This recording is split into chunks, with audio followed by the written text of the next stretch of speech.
الرحیم وَسَيُجَنَّبُهَا الْأَتْقَى الَّذِي يُؤْتِي مَالَهُ يَتَزَكَّى وَمَا لِأَحَدٍ عِندَهُ مِن نِّعْمَةٍ تُجْزَى إِلَّا ابْتِغَاءَ وَجْهِ رَبِّهِ الْأَعْلَى وَلَسَوْفَ يَرْضَى صدق اللہ العظیم وصدق رسولہ النبی الکریم الامین۔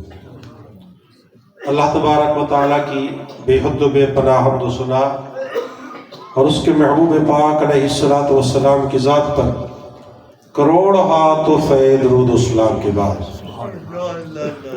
الحمدللہ ہر سال کی طرح اس سال بھی ادارہ ہاضہ کے اندر عظیم الشان ذکر کی محفل ہوئی اور آج کا عنوان بہت ہی عظیم الشان ہے۔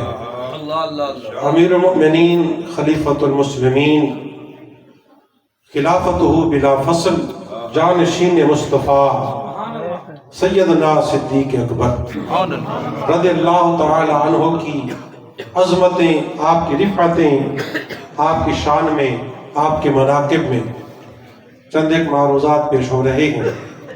اللہ تعالی ہم سب کا خاتمہ بالخیر کرے۔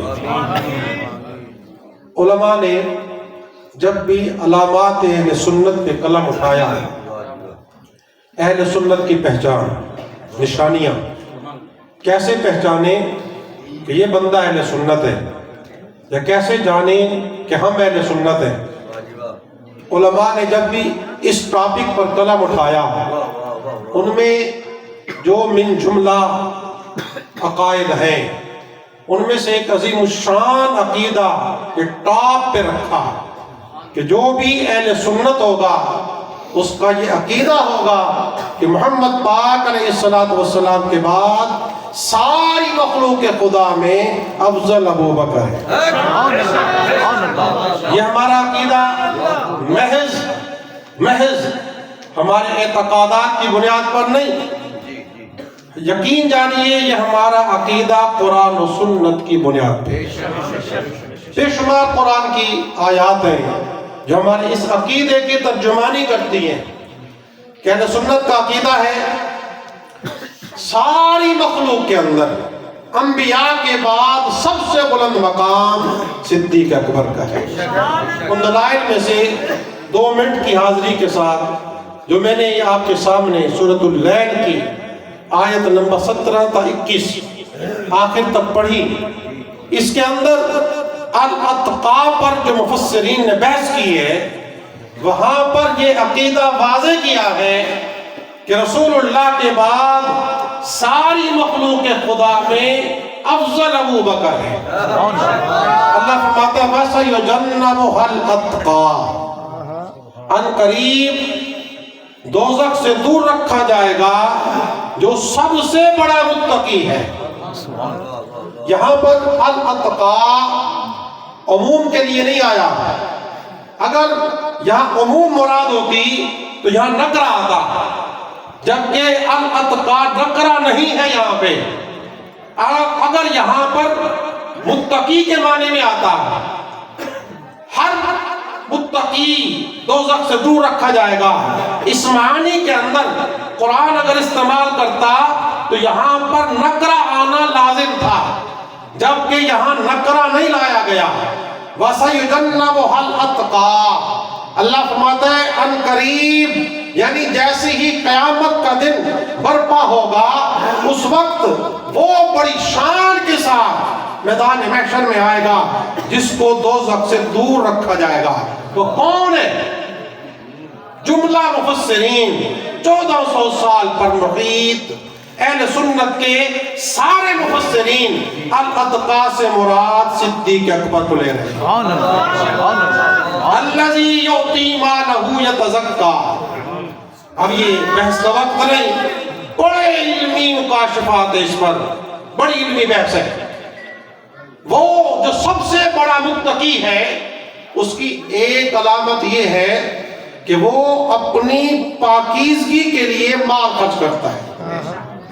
الذی یؤتی مالہ یتزکیٰ، وہ تزکیہ حاصل کرتا ہے مال کے خرچ سے پوری سیرت اسلام کو دیکھیں، رسول اللہ کے اصحاب کی سیرت کو دیکھیں، حضرت صدیق اکبر رضی اللہ تعالی عنہ سے بڑھ کر کسی کا انفاق آپ کو ثابت نہیں ہوگا۔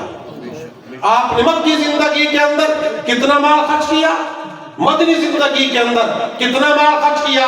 تھوڑا سا آپ عکس دیکھیں نا، 7 تو آپ نے غلام خرید کر کے آزاد کیے، 7 غلام خرید کر کے آپ نے آزاد کیے۔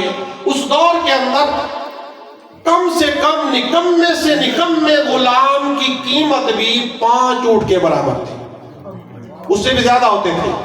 20 اونٹ کے برابر بھی ایک غلام بکتا تھا۔ نکمہ غلام جو کسی کام کا نہ ہوتا، اس کی قیمت بھی 5 اونٹ کے برابر ہوتی تھی۔ آج کے دور کے اندر ایک اونٹ کی قیمت کتنی ہے؟ 5 لاکھ سے کم نہیں ہے، 5 لاکھ سے کم ایک اونٹ کی قیمت نہیں۔ حضرت صدیق اکبر نے مکی زندگی کے اندر 7 غلام خریدے اور اللہ کی رضا کے لیے انہیں آزاد کیا، اللہ کی رضا کے لیے انہیں آزاد کر دیا۔ آج کی کرنسی کے مطابق یہ آپ دیکھ لیں تو آپ نے 50 لاکھ کے قریب مالیت کے صرف غلام خرید کر کے اللہ کی راہ میں آزاد کیے۔ آج اگر کوئی بندہ اتنا صدقہ خیرات کرے، کس طرح لوگ آنکھیں پھاڑ پھاڑ کے اسے دیکھیں گے، واہ اللہ کے لیے اتنا مال خرچ کرنے والا۔ اللہ فرماتا ہے یہ جو ہے نا الذی یؤتی مالہ یتزکا، یہ اس کی سیرت کا ایک باب ہے، اس کی سیرت کی ایک جھلک ہے، جس نے 7 غلام خرید کر کے محمد پاک کے قدموں میں رکھے۔ یا رسول اللہ آپ کی خوشی اسی میں ہے، آپ خوش ہو جائیں گے۔ سرکار کی خوشی کی خاطر انہوں نے غلام خریدے، آزاد کیے۔ جب ہجرت کا وقت تھا، انہوں نے جو کچھ گھر میں تھا سارے کا سارا اللہ کی راہ میں دے دیا۔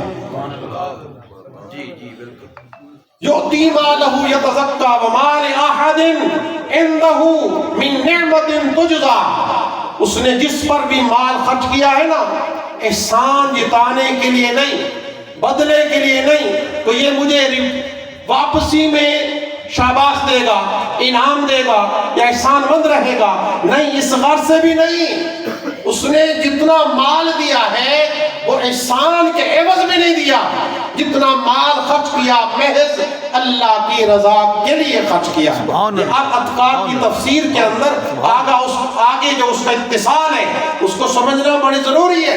وَلَسَوْفَ يَرْضَىٰ، اللہ فرماتا ہے ان قریب وہ رب سے راضی ہوگا، رب اس سے راضی ہوگا۔ قرآن پاک کے اندر بے شمار مواقع پر اہل سنت کے اس عقیدے کو واضح طور پر علماء نے کھل کر بیان کیا کہ افضل الخلق کے بعد الرسول سیدنا صدیق اکبر۔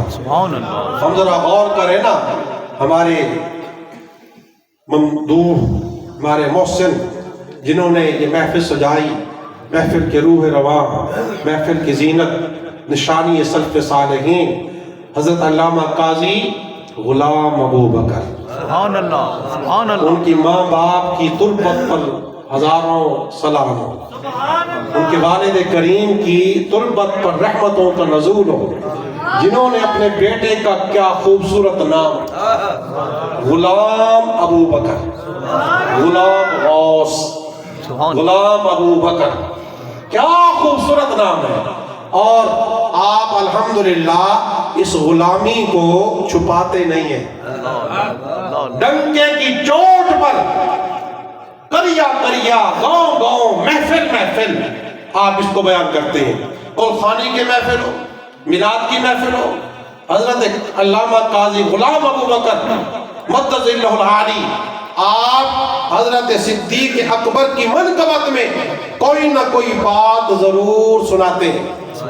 جس طرح صاحب نبراس کہتے ہیں رافضیت کے رد کے لیے اتنا ہی کافی ہے یہ کہا جائے کہ افضل الخلق کے بعد الرسول سیدنا صدیق اکبر۔